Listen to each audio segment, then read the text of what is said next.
Hello, this is Shalini and welcome to our channel Meta Education. In this video, we will learn about application of ICT in research. NTNet exam के according ये paper 1 का unit 2 का part है और recently add हुआ है। बहुत important topic है ये। इसको आप अगर पढ़ेंगे तो आपको डिफरेंट सॉफ्टवेयर्स के बारे में भी नॉलेज हो जाएगी।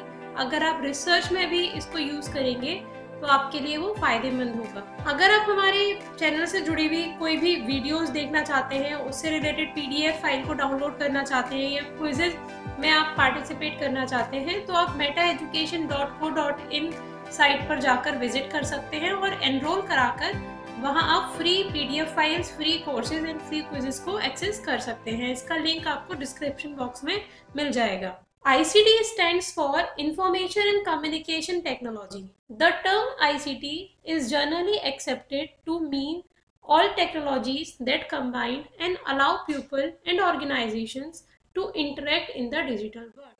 जो ये शब्द है ICT, वो हम किस तरीके से समझते हैं कि सारी टेक्नोलॉजीज जो लोगों को और ऑर्गेनाइजेशंस को आपस में इस डिजिटल वर्ल्ड में इंटरेक्ट करने के लिए पॉसिबिलिटीज देती हैं, वो हमारी सारी फैसिलिटीज जिसमें कि आपके हार्डवेयर, सॉफ्टवेयर, ये सारी चीजें आ जाती हैं, वो आईसीटी कहलाता है। जैसा कि अभी कोरोना वायरस के कारण हमारा पूरा रिसर्च सिस्टम, हमारी एजुकेशन फैसिलिटीज और भी सारी फील्ड्स मेनली डिपेंड हो गई हैं इंटरनेट और आईसीटी पर।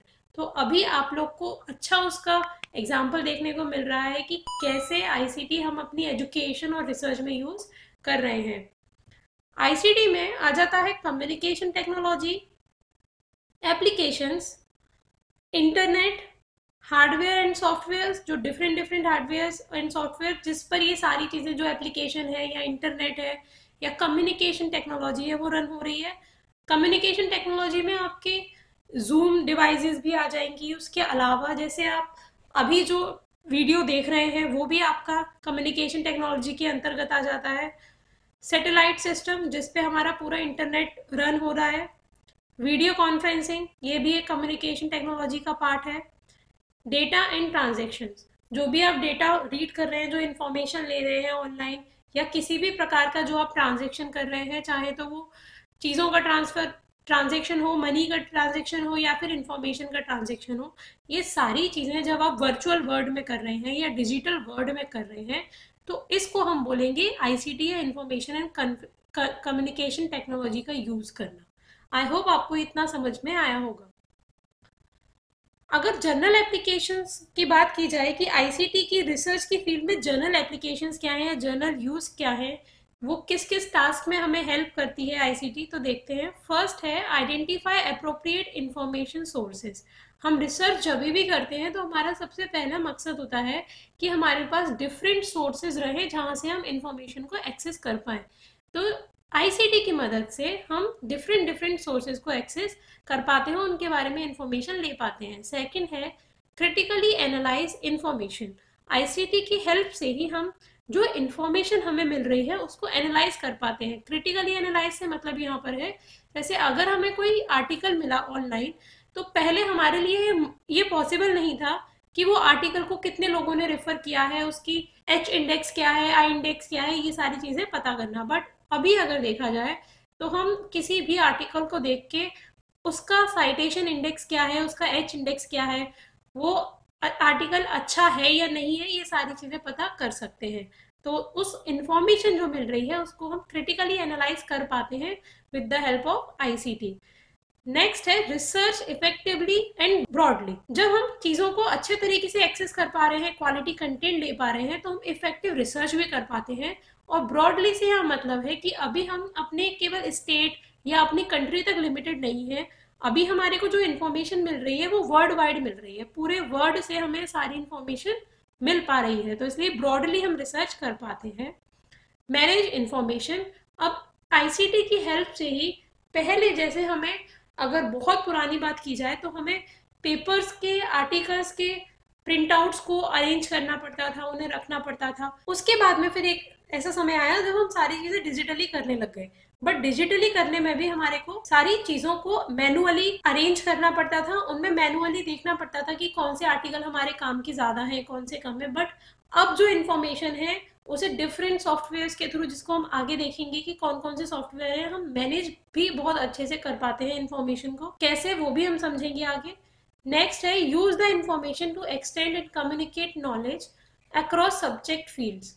जो भी इंफॉर्मेशन आई है उसको हम एक्सटेंड कर सकते हैं और जो हमें मिला है उस चीज़ को हम कम्युनिकेट भी कर सकते हैं। मतलब अपने आर्टिकल्स हैं उन्हें इजीली हम आईसीटी की हेल्प से वर्ल्ड वाइड कम्युनिकेट कर सकते हैं और लोगों तक अपने ही सब्जेक्ट फील्ड के एरिया से रिलेटेड या उसके बाहर भी उन चीज़ों को पहुंचा सकते हैं। Search databases and electronic resources simultaneously. हम डिफरेंट डेटाबेसेस को या जो भी इलेक्ट्रॉनिक रिसोर्सेज हैं जहाँ से हमने अपने आर्टिकल्स देखे, जहाँ से हमने अपनी रिसर्च के लिए हेल्प लिया है, उनको बहुत सारे चीज़ों को एक साथ में सर्च कर सकते हैं। Link to individual database for more specialised search.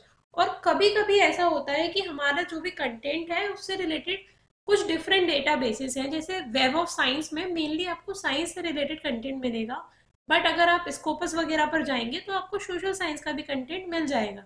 तो ऐसे रिसर्चर्स जिन्हें साइंस से रिलेटेड कंटेंट चाहिए वो मेनली वेब ऑफ साइंस पे अपना कंटेंट सर्च कर सकते हैं। तो यहाँ पर अभी आईसीटी के कारण ही ऐसे डिफरेंट डेटाबेसेस भी अवेलेबल है जो आपकी स्पेशलाइज सर्चिंग के लिए आपको हेल्प करेंगे। Next is select favorite resources and e-journals, save searches and records and set up email alerts। अब आप different e-journals जो है उनके email alerts को भी सब्सक्राइब कर सकते हैं कि आपका जो e-journal है उससे रिलेटेड नया अपडेट कब आया है वो आपको टाइमली पता चल जाए। आप अपनी सर्चेस को सेव कर सकते हैं फ्यूचर के पर्पज से, उनका रिकॉर्ड्स बना सकते हैं कि आपने कितने आर्टिकल्स अभी तक रिव्यू कर लिए, और भी बहुत सारी चीजें हैं जो आप आईसीटी की हेल्प से कर सकते हैं। Receive results in a common format. और जो भी आपके रिजल्ट्स हैं उनको आप एक कॉमन फॉर्मेट में एक्सेस कर सकते हैं। ये तो थे general applications of ICT, but अगर इनको हम डिवाइड कर दें अपने कंटेंट के अकॉर्डिंग या अपने रिसर्च के पर्पस के अकॉर्डिंग, तो देखिए कौन कौन से ऐसे सॉफ्टवेयर हैं, कौन कौन से ऐसे टूल्स हैं जिनका यूज हम कर सकते हैं। समझते हैं। मेनली 3 कैटेगरीज में हम एप्लीकेशंस ऑफ आईसीटी को डिवाइड कर सकते हैं। फर्स्ट है application of ICT in pre data analysis. मतलब जब भी आप डेटा एनालिसिस कर रहे हैं उससे पहले के जो भी स्टेप्स हैं आपकी रिसर्च में, उस समय आपको आईसीटी की कौन कौन से चीज़ों का या कौन कौन से सॉफ्टवेयर का हेल्प मिलेगा वो देखेंगे। सेकेंड है applications of ICT in data analysis. अब आप डेटा एनालिसिस पार्ट पर आ गए तो वहां आपको कौन कौन से टूल्स की जरूरत पड़ेगी। एंड थर्ड है applications of ICT in post data analysis. तो इस तरीके से हमने डेटा एनालिसिस के आधार पर, मतलब जब आप डेटा एनालिसिस कर रहे हैं तब, उससे पहले और उसके बाद, हमने 3 कैटेगरी यहाँ बनाई हुई है कि आप कब आपको कौन से टूल्स की जरूरत पड़ेगी और आईसीटी इन तीनों कैटेगरी में कैसे हेल्पफुल रहेगी आपके लिए। देखिए फर्स्ट है ICT application in pre data analysis. तो इसमें आपको सबसे पहले क्या करना होता है, कोई भी रिसर्च शुरू करने से पहले आपको लिटरेचर सर्च करनी होती है, आपको उससे रिलेटेड आर्टिकल्स देखने होते हैं, थीसिस डिसर्टेशंस देखनी होती हैं कि आपका टॉपिक, आपके वेरिएबल से रिलेटेड इतना कंटेंट अवेलेबल है या नहीं। तो ये सब अभी हम ऑनलाइन ही करते हैं। तो नॉर्मल गूगल सर्च करने के बजाय हमारे पास बहुत सारे ऑप्शन हैं जहाँ से हम इफेक्टिवली अपने कंटेंट को सर्च कर सकते हैं। वो ऑप्शंस कौन कौन से हैं, अगर इंडिया के पर्सपेक्टिव से देखा जाए तो शोधगंगा, शोध गंगोत्री, यहाँ पर बहुत सारे थीसिस, बहुत सारे सिनॉप्सिस अवेलेबल हैं। अगर शोधगंगा की बात की जाए तो वहाँ आपको थीसिस और डिसर्टेशंस मिल जाएंगी हर एक टॉपिक से रिलेटेड, और शोध गंगोत्री की बात की जाए तो वहाँ आपको डिफरेंट सिनॉप्सिस मिल जाएंगी हर एक टॉपिक से रिलेटेड। इंस्टीट्यूट वाइज कंटेंट दे रखा है, आप अपने इंस्टीट्यूट का या किसी और इंस्टीट्यूट का, वहाँ के रिसर्चर, वहाँ के जो टीचर्स हैं यानी कि प्रोफेसर्स, उनके नेम से भी आप चीज़ें सर्च कर सकते हैं। नेक्स्ट है गूगल स्कॉलर, यहाँ पर भी आपको डिफरेंट आर्टिकल्स मिल जाएंगे। Microsoft academic search, SSRN, Elsevier, Indian journals, JSTOR, Springer, Wiley online library. ये कुछ मेन हमने यहाँ पर अभी आपको कोड करके बताएंगे कि आप इन सारी चीज़ों से अपना कंटेंट सर्च कर सकते हैं। अगर आप नॉर्मल गूगल सर्च करते हैं तो वहाँ आपको इतना इफेक्टिव कंटेंट नहीं मिल पाता, बट ये सारे डेटाबेसेस हैं या ये सारे जर्नल्स हैं जहाँ पर जाके आप अपने कंटेंट को सर्च कर लेंगे तो आपको उस जो डेटाबेस पे कंटेंट अवेलेबल है वो अच्छे लिस्ट में आपको कंटेंट मिल जाएगा और आर्टिकल्स मिल जाएंगे। नेक्स्ट रहता है लिटरेचर ट्रैकिंग। लिटरेचर ट्रैकिंग का मतलब है कि आपने जो भी कंटेंट सर्च किया वो अब आप उसकी वैल्यू देख रहे हैं कि आपके लिए वो कितना इंपॉर्टेंट है और आपने कौन कौन सी चीज़ें अभी तक सर्च कर ली। जैसे कभी कभी ऐसा होता है कि एक ही आर्टिकल आपको डिफरेंट पब्लिशर्स के पास मिल जाएगा या डिफरेंट डेटाबेसेस में अवेलेबल रहेगा। तो अब आपने कहा कि हमने 100 जो है आर्टिकल सर्च कर लिए, बट 100 आर्टिकल्स आपके पास ऐसे नहीं होंगे कि वो डिफरेंट होंगे सारे।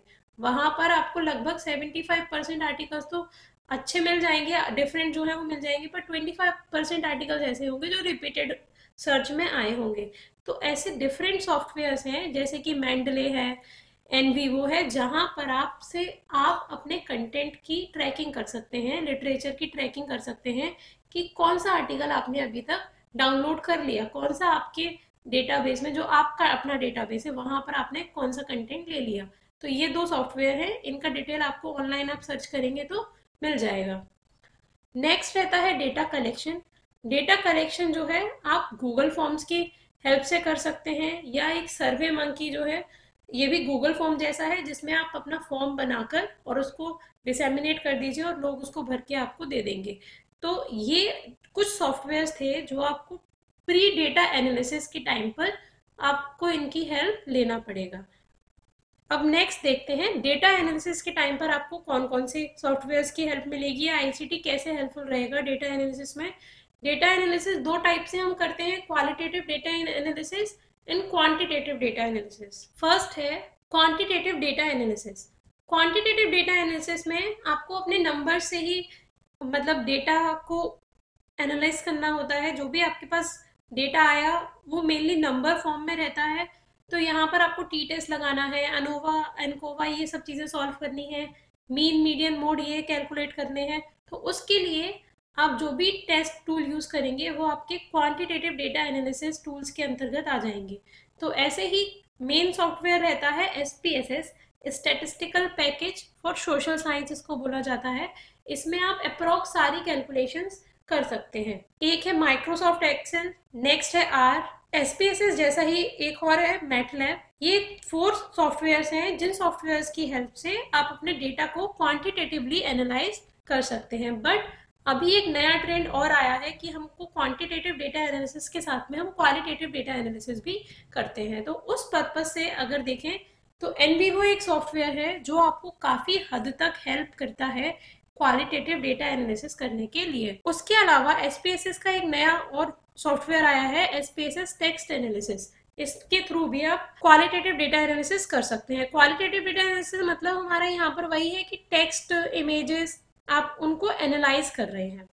केवल नंबर्स की बात अगर हम करते हैं तो वो क्वांटिटेटिव में आ जाता है, बट अगर हम टेक्स्ट, इमेजेस और कंटेंट की बात कर रहे हैं तो आपका क्वालिटेटिव डेटा एनालिसिस में आ जाता है। अब नेक्स्ट आता है पोस्ट डेटा एनालिसिस। मतलब जब आपने डेटा एनालिसिस कर लिया उसके बाद में आपको अपने रिजल्ट को डिसेमिनेट करना है या फिर आपको कंक्लूजन लिखना है, थीसिस प्रिपरेशन करनी है, तो उस समय आपको कौन कौन से सॉफ्टवेयर की यूज करना पड़ेगा। देखिए फर्स्ट है रेफरेंसेस एंड बिब्लियोग्राफी कंपिलेशन।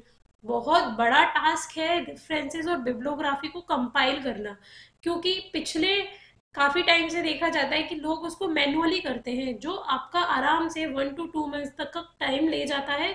इतने सारे रेफरेंसेस जो आपने अपने स्टडी में यूज किए हैं उनको और बिब्लियोग्राफी को प्रॉपर फॉर्मेट में लिखना। बट अभी क्या है, बहुत सारे सॉफ्टवेयर हैं जैसे एंड नोट हो गया, जोट्री हो गया, मेंडले हो गया, ये आपको हेल्प करते हैं आपके कंटेंट के साइमल्टेनियसली आपकी रेफरेंस लिस्ट और बिब्लियोग्राफी प्रिपेयर करने का। इसकी हेल्प से आपको मैनुअली कंटेंट नहीं लिखना पड़ता, 2-3 क्लिक में आपके पास में पूरी रेफरेंस लिस्ट और बिब्लियोग्राफी की लिस्ट आ जाती है। रेफरेंसेस और बिब्लियोग्राफी प्रिपेयर करने के बाद में आता है आर्टिकल एंड थीसिस, डिसर्टेशन और डिस्कशंस। मतलब आपने जो भी अपनी आर्टिकल और थीसिस या जो भी डिसर्टेशन बनाई है उससे रिलेटेड अगर आपको कोई डिस्कशंस करने हैं फाइनल रिजल्ट के रिगार्डिंग, तो आप कैसे करेंगे। पहले ये चीज़ें केवल सुपरवाइजर और जो रिसर्चर है उसके बीच में डिस्कशंस रहते थे, बट अभी जैसे जैसे आईसीटी का जो है स्कोप बढ़ा है हमारे रिसर्च में, उसकी हेल्प से हम ये डिस्कशंस पूरे वर्ल्ड वाइड कर सकते हैं। बहुत डिफरेंट फोरम्स हैं, जैसे academic.edu है, रिसर्च गेट है। यहाँ पर आप अपनी कोई भी क्वेरी डालें या फिर आपके जो भी रिजल्ट्स हैं आप उनको डालें, तो वहाँ ऐसे चैट फोरम्स हैं और कि वो आपको डिस्कशन का मौका देते हैं। जो लोग आपके एरिया से कनेक्टेड हैं, आपके काम से में इंटरेस्टेड होते हैं, वो वहाँ पर अपने कमेंट्स कर देते हैं और आपकी हेल्प भी करते हैं। तो ये कुछ फोरम्स हैं। इसके अलावा भी डिफरेंट फोरम्स हैं जहाँ पर आप डिस्कशन अपने आर्टिकल या थीसिस से रिलेटेड कर सकते हैं। नेक्स्ट है plagiarism detection and grammar correction. जब आपने अपना पूरा कंटेंट प्रिपेयर कर लिया, तब आपको प्लेगरिज्म चेक करवाना पड़ता है और ग्रामर भी करेक्शन कभी करनी पड़ती है कि आपके जो कंटेंट है वो लैंग्वेज के अकॉर्डिंग ठीक है या नहीं है। उसके अलावा प्लेगरिज्म तो नहीं है आपके कंटेंट में, मतलब कहीं से आपने कॉपी पेस्ट वाला पार्ट तो नहीं लिया, क्योंकि इतना डेटा अवेलेबल है ऑनलाइन, आप कितना भी अपनी लैंग्वेज में लिखिए, कहीं ना कहीं प्लेगरिज्म के चांसेस आ ही जाते हैं। तो उसके लिए भी बहुत डिफरेंट सॉफ्टवेयर्स हैं, जैसे ग्रामरली हो गया, डुप्ली चेकर हो गया, टर्निटिन हो गया। इसके अलावा भी और फ्री और पेड दोनों ही टाइप के जो है सॉफ्टवेयर्स हैं, जिनकी हेल्प से आप अपने कंटेंट का प्लेगरिज्म चेक कर सकते हैं या करवा सकते हैं पेमेंट करके, और ग्रामर भी करेक्शन हो जाती है इन सॉफ्टवेयर के थ्रू कुछ हद तक। नेक्स्ट है जर्नल मैन्युस्क्रिप्ट सबमिशन। अब आपने अपना पूरा काम कर लिया, आपकी डिसर्टेशन बन गई, आपका आर्टिकल बन गया, ठीक है। अब अगर आपने आर्टिकल पब्लिश कराना है, तो पहले क्या होता था, आपको मेल के थ्रू भेजना पड़ता था, बाय पोस्ट भेजने पड़ते थे अपने आर्टिकल्स, जो कि 6 महीने ले रहे हैं, 7 महीने ले रहे हैं कि उनका वापस से आंसर आने में कि अभी हाँ आपका आर्टिकल एक्सेप्ट हुआ है या नहीं हुआ है। बट अभी बहुत सारे जर्नल्स हैं जो मैन्युस्क्रिप्ट सबमिशन का डिजिटल फॉर्मेट यूज करते हैं। वहां पर उनके पास पूरा एक फॉर्म फिलिंग टाइप का कंटेंट रहता है, जिसकी मदद से आप अपना कंटेंट वहाँ कॉपी पेस्ट करते जाइए जो जो कॉलम्स हैं उनमें, और आपको कुछ टाइम बाद, कुछ टाइम माने 1 मंथ में या 1 वीक से लेके 1 मंथ तक का ड्यूरेशन होता है, आपको अपने आर्टिकल के रिगार्डिंग पता चल जाएगा कि उन्होंने एक्सेप्ट किया है या नहीं किया है, या जो भी रिव्यू है वो जल्दी से दे देते हैं। तो ऐसे ही सॉफ्टवेयर्स हैं, एल्सवियर हो गया, विली हो गया, सेज पब्लिकेशन हो गया, जिन्होंने अपने पूरे फॉर्मेट्स बना रखे हैं मैन्युस्क्रिप्ट सबमिशन से रिलेटेड। तो इनकी हेल्प से आप अपने आर्टिकल को पब्लिश भी इजीली और कम टाइम में करवा सकते हैं। तो ये था हमारा पूरा कि एप्लीकेशंस ऑफ आईसीटी क्या है इन रिसर्च। आई होप आपको ये समझ में आया होगा। अगर आपको इसमें कोई भी डाउट है, फील फ्री टू आस्क, और आपके जो भी रिक्वायरमेंट है कि आप इससे रिलेटेड और कौन सा वीडियो चाहते हैं, तो वो भी आप हमें कमेंट बॉक्स में कमेंट करके बता सकते हैं। आई होप आपको ये वीडियो पसंद आया होगा। अगर आपको ये वीडियो पसंद आया है then please like this video, share with your friends, and अगर आप इस चैनल पे नए हैं then subscribe our channel. Thank you and have a nice day.